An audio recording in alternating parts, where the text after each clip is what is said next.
वजीर आजम इमरान खान की जेर सदारत इजलास की अंदरूनी कहानी सामने आ गई है। जराये के मुताबिक वजीर आजम इमरान खान ने कहा है कि आवाम का एहसास ना करने वाला काबीना में नहीं रहेगा। पार्टी का मौक़िफ़ मजबूत अंदाज में कौम के सामने पेश किया जाएगा।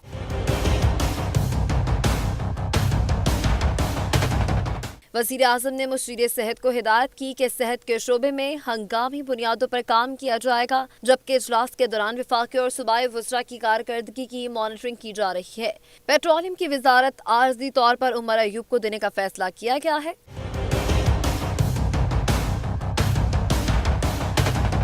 इजलास के दौरान वज़ीर आज़म इमरान खान ने साबिक वफाकी वज़ीर खजाना असद उमर की तारीफ की और कहा कि वो अच्छे आदमी हैं। ख्वाहिश है असद उमर दोबारा काबीना में आए। किसी को वजारत का मुस्तकिल कलमदान नहीं दिया।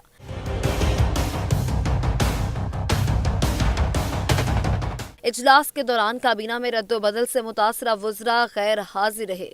गैर हाजिर रहने वालों में फवाद चौधरी, शहरियार आफरीदी, गुलाम सरवर, साबिक वज़ीर खजाना असद उमर और साबिक वज़ीर सेहत आमिर क़यानी शामिल हैं।